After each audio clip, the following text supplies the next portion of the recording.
अस्सलामुअलैकुम स्टूडेंट, इस वीडियो के अंदर हम लोगों ने क्वेश्चन नंबर 8 के बाकी के पार्ट करने थे। लिहाजा पिछले वाले पार्ट के अंदर हमने जो पिछला पार्ट किया था उसमें क्वेश्चन नंबर 8 का पार्ट नंबर 1 किया था। ठीक है, तो उसमें एक आपको मैं बात बता दूं कि जो पहला पार्ट है ना, इसको मैंने 1 कह दिया है, दूसरे वाले पार्ट को मैंने 2 कह दिया है, और तीसरे वाले पार्ट को 3 कह दिया है, और चौथे वाले पार्ट को मैंने 4th कह दिया, और ये पांचवा पार्ट है इसको मैंने 5 कह दिया।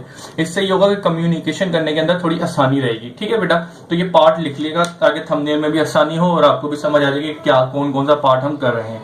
तो पिछली वाली वीडियो में हमने पार्ट नंबर 1 कर लिया था क्वेश्चन नंबर 8 का। अब हम क्या करेंगे, पार्ट नंबर 8 का पार्ट नंबर 2 और 3 और 4 और 5 करेंगे। ठीक है बेटा, बिल्कुल उसी के जैसे हैं। चलें जी, स्टार्ट करते हैं। सबसे पहले क्या पार्ट, ये पार्ट नंबर 2 है, तो पार्ट नंबर 2 में b is equal to -4i plus 4√3j लिखा हुआ है, सिंपल। तो मैंने वही यहाँ पे लिख लिया एज इट इज। चलें जी, इसका सोल्यूशन स्टार्ट करते हैं। सोल्यूशन लिखा मैंने। सबसे पहले जो मुझे वेक्टर दिया उसको लिख लें जरा, -4i प्लस 4(3j) और k लिखा हुआ या नहीं लिखा हुआ। बेटा इस बात को याद रखना है कि जो चीज आपको नहीं दी गई ना उसको +0 कर दें। ठीक है, जैसे यहाँ पे नहीं दिया हुआ, k नहीं था तो 0k कर दिया। इसी तरीके से आगे चलेंगे तो वहां पे कुछ चीजें मिसिंग होंगी, तो आपने क्या कर लेना, उनको 0 कर लेना। इससे ये होगा कि आगे चल के, क्योंकि फार्मूला में यूज करना होता है तो अक्सर बच्चे कंफ्यूज हो जाते हैं कि हम कौन सी वैल्यू कैसे पुट करें। तो लिहाजा आप शुरू में ये चीज कर लेंगे कि भाई i, j और k लिखना ही लिखना है। जो चीज मिसिंग है उसके साथ आपने 0 लिख देना है। ये आपको बहुत फायदा देगा सिंप्लीफिकेशन के अंदर। ठीक है बेटा, तो जिस तरीके से यहाँ पे आपको 0k नहीं दिया गया था तो आपने यहाँ क्या कर लिया, 0k लिख लिया, सिंपल। ठीक है जी, चले जी स्टार्ट करते हैं। बेटा आपको पता है कि आपको क्या मालूम करना है, डायरेक्शन क्या मालूम करना है, बेसिकली बीटा एंगल मालूम करना है। जो y एक्सिस के साथ बना होता है उसको बीटा एंगल कहते हैं। तो डायरेक्शन ऑफ कोसाइन के ये वाले फार्मूले यूज करेंगे। ठीक है, तो आपको सबसे पहले ये पता होना चाहिए कि आपको इसका क्या मालूम करना है, मैग्नीट्यूड मालूम करेंगे। तो चले आज मैग्नीट्यूड मालूम करते हैं। तो मैग्नीट्यूड मालूम करने का जो फार्मूला वो क्या है, बड़ा ही आसान सा है। होल के ऊपर स्क्वायर रूट लगा देंगे। i के साथ क्या लिखा हुआ है उसका स्क्वायर, j के साथ जो लिखा हुआ है उसका स्क्वायर, ठीक है, और k के साथ जो लिखा हुआ है उसका स्क्वायर। k के साथ 0 लिखा है तो 0 का स्क्वायर, सिंपल काम कर दिया। अब जरा देखिए, आप स्क्वायर लेते हैं और आगे का काम करते हैं। तो 4 का स्क्वायर करेंगे 16 आ जाएगा, माइनस ऊपर पावर इवन थी वो खत्म हो गया। अब जरा बेटा इधर आ जाए। इधर क्या करेंगे हम लोग कि ये जो 2 है 4 के ऊपर भी आएगा तो ये कितना हो जाएगा 16, और ये जो स्क्वायर है 3 के ऊपर भी आएगा तो 3 का स्क्वायर रूट से कैंसिल हो गया। आपके पास क्या बचेगा, सिंपल 3 बच जाएगा, और ये इस तरह का इस तरह ही रहेगा। ठीक है बेटा, और 0 का स्क्वायर लेंगे, 0 का 0 ही रहा। चलें जी अब आगे चलते हैं। अब आगे क्या करना है, 16, ठीक है, प्लस अब 16 को 3 से मल्टीप्लाई करेंगे तो आपके पास क्या आ जाएगा, 16 को 3 से मल्टीप्लाई करें तो 48 आएगा प्लस 0। अब इनको सम करते हैं, देखें क्या आता है आपके पास। तो जरा देखें, 16 और 48 प्लस 0 करेंगे तो 64 आ गया ये। ठीक है, तो स्क्वायर रूट ऑफ 16 ले, आपके पास 8 आ जाएगा। तो लिहाजा आपके पास जो मैग्नीट्यूड बना बेटा वो कितना आ गया, 8। सही है, लेकिन आपको क्या मालूम करना है, बीटा एंगल मालूम करना है। तो यहां इस फार्मूले को यूज करते हैं। तो बीटा एंगल मालूम करेंगे। बीटा एंगल का फार्मूला क्या है, डायरेक्शन ऑफ कोसाइन के फार्मूले से y upon magnitude of vector. तो मैग्नीट्यूड ऑफ वेक्टर, यहाँ पे वेक्टर b दिया था तो लिहाजा मैग्नीट्यूड ऑफ वेक्टर लिख देंगे, सिंपल। अब वैल्यू पुट करते हैं। तो बेटा यहाँ पे y की वैल्यू क्या होती है, बेसिकली जो j के साथ लिखी होगी वो y की वैल्यू होती है। तो j के साथ क्या लिखा हुआ है, 4√3। तो सिंपल आपने 4√3 लिख दिया, और उसके बाद आ जाए divided by magnitude of vector. तो मैग्नीट्यूड ऑफ वेक्टर आपने क्या निकाला, 8 निकाल लिया। ठीक है बेटा, ये निकाला। अब जरा इसको सिंप्लीफाई कर लें तो ये कैंसिल आउट हुआ, तो ये आपके पास क्या बना, √3/2, सिंपल। 4 1 4, 4 2 8, तो आपके अपॉन में 8 आ गया। आपको यहाँ पे कोस बीटा मालूम करना था या बीटा मालूम करना था, क्योंकि आपको एंगल मालूम करके देना है। तो सिंपल आप क्या करेंगे, यहाँ जो कोस है उधर जाके इनवर्स कर दें। तो सिंपल बीटा था is equal to cos inverse अब, और यहाँ पे जो ये चीज ऐसी की ऐसी ही रह जाएगी। तो इस तरीके से आपने एंगल मालूम कर दिया विद अ वाई एक्सिस। वो बेसिकली बीटा होता है, तो ये आपने मालूम कर दिया। ठीक है बेटा, उम्मीद है ये चीज आपकी क्लियर हो गई होगी। चलें जी, अब हमने क्या करना है, क्वेश्चन नंबर 8 का पार्ट नंबर 3 करेंगे। तो पार्ट नंबर 3 हमें ये दिया हुआ, ए और बी हमने कर लिया। अब सी करेंगे। सी को हमने क्या कहा है, पार्ट नंबर 3। तो पार्ट नंबर 3 यानी कि वेक्टर जो सी था वो मैंने एज इट इज हूबहू यहाँ पे लिख लिया है, -i plus 3j plus 2k, simple. ठीक है बेटा, अब इसका सोल्यूशन करते हैं। आपको इसका एंगल मालूम करना है विद वाई एक्सिस। तो सोल्यूशन लिखा, सबसे पहले जो वेक्टर दिया हुआ है उसको एज इट इज लिख लें। ठीक है, और ये क्या लिखा है, -i plus 3j plus 2k, simple. अब आपको पता है कि ये वाला फार्मूला यूज करना है बीटा एंगल मालूम करने के लिए, तो लिहाजा आपको इसका मैग्नीट्यूड पता होना चाहिए। तो सबसे पहले आप क्या मालूम करेंगे, इसका मैग्नीट्यूड मालूम करेंगे। तो मैग्नीट्यूड मालूम करने का सबसे आसान फार्मूला क्या होता है, होल का स्क्वायर रूट लिया और आई के साथ जो लिखा हुआ उसका स्क्वायर, आई के साथ बेसिकली -1 है, जे के साथ बेसिकली 3 है और के के साथ क्या लिखा हुआ है, 2 लिखा हुआ है। तो सिंपल 2 का स्क्वायर कर देंगे आप। ठीक है बेटा, तो अब जरा देखेंगे, काम करें जरा। 1 का स्क्वायर किया 1, 3 का स्क्वायर किया 9, 2 का स्क्वायर किया 4। तो इनको सम करते हैं तो टोटल आपके क्या बना, 1 और +1 14। ठीक है, तो यहां पे आपका क्या निकल के आ गया, मैग्नीट्यूड √114। ठीक है बेटा। अच्छा जी, आपको क्या मालूम करना था, बीटा मालूम करना था। तो बीटा का ये वाला फॉर्मूला लिखें, डायरेक्शन ऑफ कोसाइन का क्या था, cos beta is equal to y upon magnitude of vector. तो मैग्नीट्यूड ऑफ वेक्टर यहाँ पे सी था तो मैंने सी लिख दिया। अब वैल्यू पुट करते हैं। वाई क्या होता है, बेसिकली वेक्टर के अंदर जो जे के साथ लिखा हुआ होता है, तो जे के साथ 3 लिखा हुआ है, सिंपल आपने 3 लिख देना है। √14, तो √14 क्योंकि वेक्टर आपने वेक्टर का जो मैग्नीट्यूड था वो ये निकाला था, √14 सिंपल। तो जरा मुझे बताएं, आपको कोस बीटा निकालना है या बीटा निकालना है, बेसिकली एंगल मालूम करना है बीटा, तो लिहाजा कोस इनवर्स है, उधर जाके कोस क्या हो जाएगा, हमारा इनवर्स हो जाएगा। ठीक है बेटा, तो अगले स्टेप में करता हूं। पहले ये जरा देखिएगा, आपने ये कर लिया, वैल्यू पुट करी, ये चीज आ गई। आपको बीटा मालूम करना है, तो बीटा मालूम करने के लिए सिंपल बीटा यूं ही रहेगा, कोस इनवर्स हो जाएगा उधर जाके और 3/√14 आ जाएगा। ठीक है बेटा, तो ये आपका आंसर है।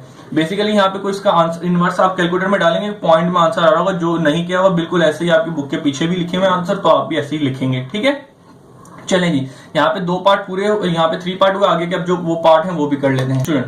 अब हमने क्या करना है, क्वेश्चन नंबर 8 का पार्ट नंबर 4 करेंगे। ठीक है, तो पार्ट नंबर 4 मैंने ये लिख लिया है, वेक्टर ये लिखा हुआ आपका d = 3 - 3i + k। तो मैंने वही चीज लिख ली है। आए इसका सोल्यूशन स्टार्ट करते हैं। सोल्यूशन लिखा, सबसे पहले पूरा वेक्टर लिख लेंगे, -3i + j। अब j होना चाहिए था, j नहीं लिखा हुआ, तो मैंने आपको कहा था जो चीज नहीं लिखी होगी इसको हम 0 लिख देंगे, सिंपल। अब आगे k लिखा हुआ है, प्लस k का k यूं का यूं ही लिखा रहेगा। ठीक है बेटा, चले अब आगे चलते हैं।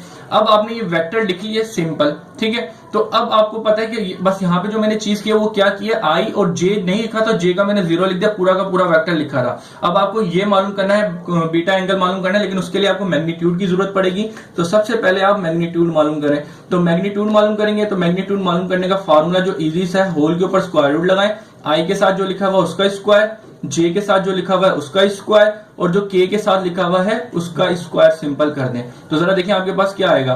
तो 3 का स्क्वायर किया 9 आ गया, -a1 की वैल्यू थी खत्म हो गया, 0 आया और 1 का स्क्वायर 1 ही आया। अब इसको सिंपल आप क्या करें, सम कर दें। तो ये टोटल कितना हो जाएगा, 10 हो जाएगा। ठीक है, 9 और 1 10, 0 तो ऐसी कैसी रहा। ठीक है, तो जरा देखेंगे आपका जो मैग्नीट्यूड निकल के आया, बेसिकली वो डी का जो मैग्नीट्यूड आया वो ये आया। ठीक है बेटा, सिंपल। अब आपको क्या मालूम करना है, बीटा एंगल मालूम करना है, the angle which make by the y axis. तो वाई एक्सिस का जो एंगल बन रहा होता है उसको बीटा कहते हैं। तो बीटा मालूम करने के लिए ये वाला फॉर्मूला यूज करेंगे। तो ये किसके बराबर है, cos beta = y upon magnitude of vector. तो यहाँ पे d वेक्टर है तो उसका मैग्नीट्यूड हम लोग लिखेंगे, सिंपल। तो चलें जी, वैल्यू पुट करते हैं। तो जरा बताएं y यहाँ पे क्या होता है, y की वैल्यू बेसिकली होती है जो j के साथ लिखा, तो j के साथ क्या लिखा हुआ है, 0। तो आपने सिंपल 0 लिख देना है। ठीक है बेटा, और divided by magnitude of vector. तो मैग्नीट्यूड ऑफ वेक्टर क्या निकला, √10। तो बेटा अब 0 को 10 से डिवाइड करेंगे तो आपके पास क्या आंसर आएगा, 0 आएगा। ठीक है, कैलकुलेटर में करके देख लें। आपको क्या मालूम करना था, बीटा मालूम करना था, तो लिहाजा कोस इनवर्स कर देंगे उधर जाके। तो कोस इनवर्स कर दिया, तो कोस इनवर्स 0 निकालें जरा। अब आप अपने कैलकुलेटर में जाएं, कोस इनवर्स 0 निकालें, आपका क्या एंगल आएगा, आपका बेसिकली 90 एंगल आएगा। ठीक है बेटा, तो लिहाजा आपका जो फाइनल आंसर बनेगा, बीटा = 90 डिग्री। ठीक है, तो ये आपका फाइनल आंसर होगा। चलें बेटा, उम्मीद है ये चीज भी क्लियर हुई होगी। अब चलते हैं अगला पार्ट।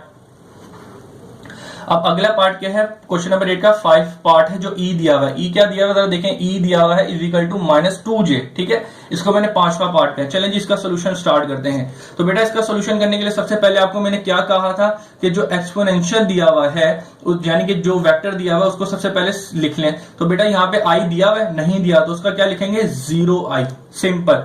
जे दिया हुआ है तो जे लिख दिया आपने -2j। इसके बाद के दिया हुआ इसके अंदर, नहीं दिया तो आप उसको क्या करेंगे, 0k खुद लिखेंगे। ठीक है, इससे क्या होगा, आपकी सिंप्लीफिकेशन में आसानी रहेगी।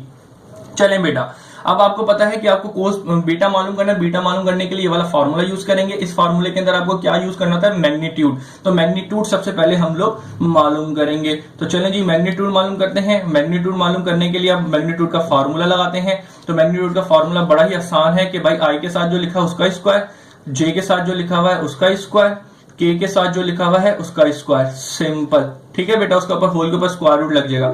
चलें जी अब स्क्वायर लेते हैं। 0 का स्क्वायर लिया 0, 2 का स्क्वायर लिया 4 और माइनस ऊपर पावर 1 थी, खत्म हो गया, और ऊपर 0 का स्क्वायर किया 0। सिंपल। तो ये टोटल आ गया 4। अब स्क्वायर रूट ऑफ 2 लें तो आपके पास क्या बनेगा बेटा, स्क्वायर रूट ऑफ 2 लेंगे तो आपके पास 2 ही आएगा। तो इस तरीके से आपका जो मैग्नीट्यूड निकला वेक्टर का वो कितना निकला, 2। ठीक है बेटा। तो अब आप मालूम करें बीटा, क्यों बेसिकली जो आपको मालूम करना है वाई एक्सिस के साथ जो एंगल बन रहा है वो बीटा होता है, तो बीटा मालूम कर लेते हैं। चलें जी, तो cos beta is equal to y upon magnitude of vector. तो मैग्नीट्यूड ऑफ वेक्टर यहाँ पे ये है मेरे पास। तो चलें आप वैल्यू पुट करते हैं। तो वाई की वैल्यू क्या लिखी होती है, बेसिकली जे के साथ जो होता है वो होती है वाई। तो जे के साथ क्या लिखा है, -2। तो सिंपल आपने -2 लिख दिया डिवाइडेड बाय मैग्नीट्यूड का वेक्टर। तो मैग्नीट्यूड आपने क्या निकाला, 2। तो सिंपल आपने 2 लिख दिया। अब जरा देखिएगा 2 और 2 कैंसल आउट हो गया, आपके पास क्या बचा, -1। ठीक है बेटा। तो अब क्या करेंगे, cos beta is equal to -1 आपने मालूम कर लिया।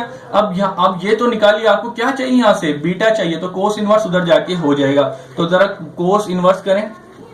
तो कोस इनवर्स -1। अब आप कैलकुलेटर में जाएं, कोस इनवर्स -1 निकालें तो आपके पास आएगा 180 डिग्री। ठीक है, जरा कर लें, कोस इनवर्स -1 लिखें आपके कैलकुलेटर में तो ये चीज आएगी। ठीक है। तो अब आपने क्या करना है, जो एंगल बना बेसिकली 180 बना, तो ये आपका फाइनल आंसर होगा। ठीक है बेटा। उम्मीद है कि ये क्वेश्चन नंबर 8 के सारे पार्ट आपको समझ आए होंगे। इंशाल्लाह आगे आने वाली वीडियो में आगे के सोल्यूशन कराऊंगा। अल्लाह हाफिज।